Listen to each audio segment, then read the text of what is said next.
Kunikuzushi, Scaramouche, the Balladeer, the Wanderer, a man of many names. This guy's been dropping Deep World lore since version 1.1. He's been dunking on everybody so hard that people manifest new powers just to get out of his way.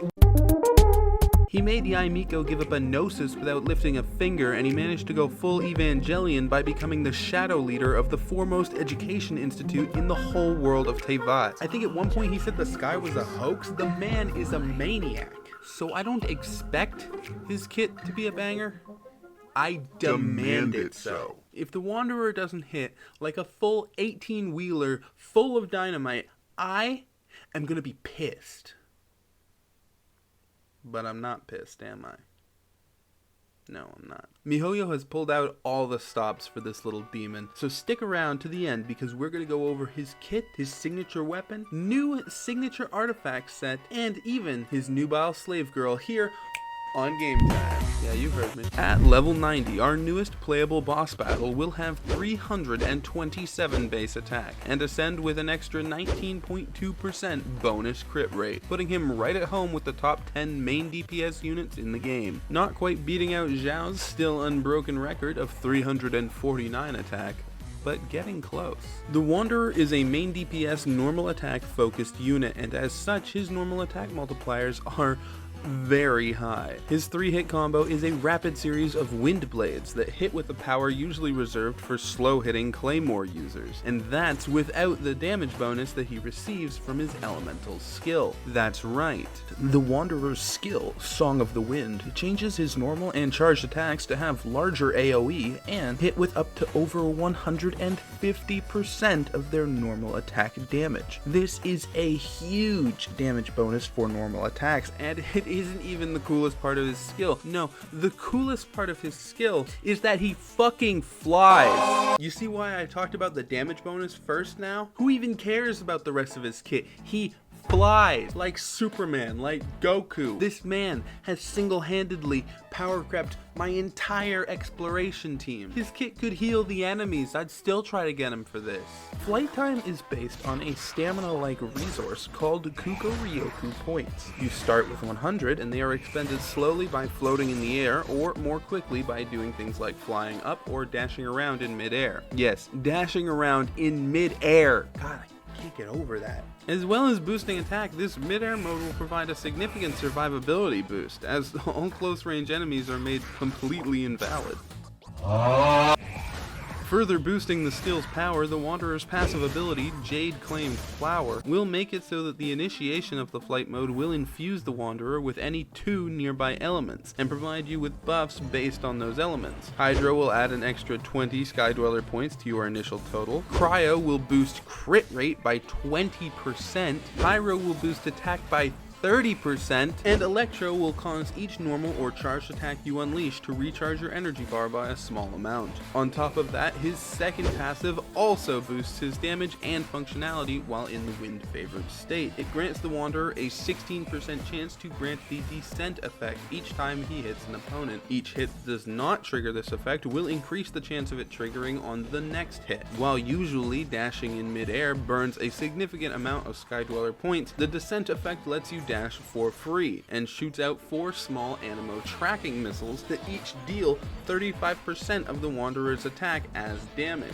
His burst is a simple damage nuke that hits 5 times in rapid succession for a single hit damage total of over 230% of attack, or a total damage of over 1100% at talent level 8. While not particularly complicated, this burst has a cooldown of 15 seconds and a reasonably low cost of 60 energy, meaning that with a little bit of energy recharge, or perhaps an Anemo battery support, this burst should be available on cooldown to finish off every single rotation with a bang. Subscribing to Game Time provides great value and damage enhancing effects.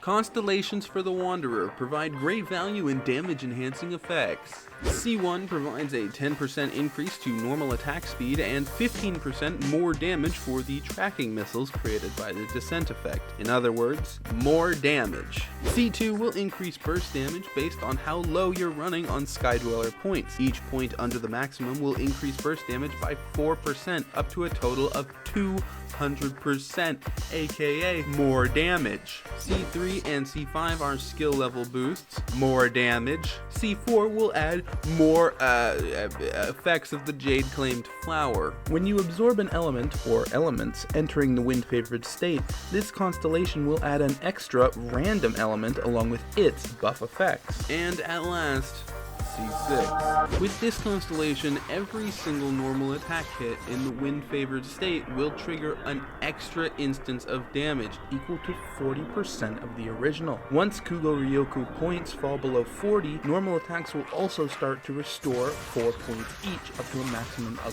20. More damage and more flying, but more damage. DPS Catalyst users have a pretty sweet time of things. With no physical damage to worry about, elemental damage bonus improves every aspect of their kit, and the selection of powerful 4-star weapons are not to be underestimated. Functional free-to-play options include the Twin Nephirite, Amber Bead, and the craftable Mappa Mare. Prime 4-star gacha choices would be the Eye of Perception and the Widsith, obviously, and for Battle Pass players out there, the Solar Pearl is a fantastic option, providing crit rate in the substat along with a very respectable and easily proccable normal attack damage boost. Although you need to remember that using the Wanderer's Burst will knock you out of the wind favored state. Unlike other Anemo units, the Wanderer does not rely very heavily on elemental mastery for his kit, primarily an attack and damage focused unit, so that's what you want to be building. For 5-star options, Lost Prayers, Skyward Atlas, and even Memory of Dust will all work. The high base attack of the Wanderer makes attack percent increases very valuable. However, they all pale in comparison to the new signature weapon, Tallaytulah's Remembrance. For those of you who haven't been scouring the lore in the offshoots of the Archon quest, Tallaytulah was one of the city-states that remained after the fall of King Desheret's empire in the whole spooky history redaction crisis. Tallaytulah was renowned as a city of wisdom, but if this is its remembrance, I think it's more accurate to say it's the city of bells that kick the shit out of people. With a base attack of 674, a crit damage substat of 44.1%, and a straight 10% attack speed increase in its passive, it's already an insane stat stick for any on-field Catalyst user. But it also has this. Jesus. Basically, after using your elemental skill, you have 12 seconds of increasing normal attack damage. The boost reaches its maximum after 10 seconds or 5 normal attack hits. The maximum for R1 is 48%, and getting weapon refinements shoots this buff all the way up to 96%. It's basically a whole nother guy in there punching people. It's insane. And the current speculation is that the Wanderer's banner buddy is going to be Arataki Ito, so Redhorn Stone Thresher? Not bad. For artifact pre-farming options, Shimenawa's Reminiscence makes for a very nice fit, or you could go for a 2-piece attack bonus, 2-piece Viridescent combo. And if someone in the comments says, hey, don't forget about martial arts set, yeah, okay. But 3.3 will see the rise of 2 new artifact sets: the Flower of Paradise Lost and the Desert Pavilion Chronicle. Flower of Paradise Lost provides elemental mastery with the 2-piece set and gives big buffs to Dendro Core reaction damage from both on and off field. The Desert Pavilion set, on the other hand, is the Wanderer's and almost certainly Zhao and Heizo's new best-in-slot set. The 2-piece set increases Anemo damage by 15%, and the 4-piece set provides a 10% boost to attack speed and a 40% damage bonus to normal charged and plunging attacks for 15 seconds after hitting an opponent with a charged attack. The Wanderer abides by the standard DPS artifact stat build, looking for attack sands, Anemo damage goblet, and a crit stat circlet.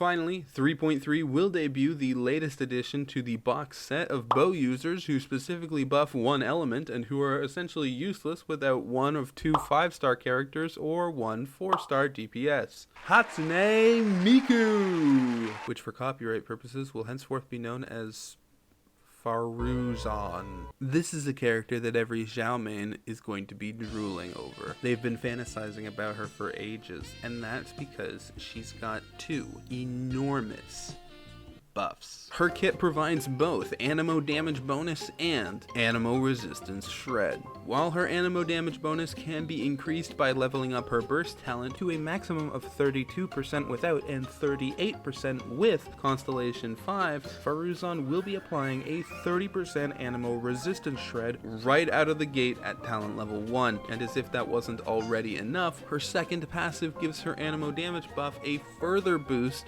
based on Faruzan's own base attack. Her burst provides both of these effects, albeit in the weirdest AoE I've ever seen. Where are you going? And her skill, similarly to Kujo-Sara, gives Faruzan a hurricane arrow that can also apply the resistance shred in a small AoE. Getting Faruzan constellations is highly recommended as her C2 increases her burst duration from 12 to 18 seconds, her C4 provides a substantial energy recharge bonus, and her C6 will slap an extra 40% Anemo crit damage bonus onto any character affected by her damage bonus buff, and will generate more hurricane arrows in tandem with your on-field character's attacks every 3 seconds, which will in turn reapply the Anemo resistance shred. Faruzan is an amazing Anemo damage support and an absolute must-pull for anyone with a Xiao, a Heizo, a DPS Venti, and of course, the Wanderer. And if you have C6 Kazuha, like, yeah, it'll help, but get outside, like, touch grass, man, like, shoot me a DM, I want to be you so bad. Which reminds me, don't forget to like and subscribe so I can stop being such a fucking peasant over here, huh? Yeah. If you think you're going to be pulling for the Wanderer and you want to start that pre-farm game, well then, here are the required level up materials. Here is a picture of a regular potato, and here is the ever-encroaching darkness at the end of my videos.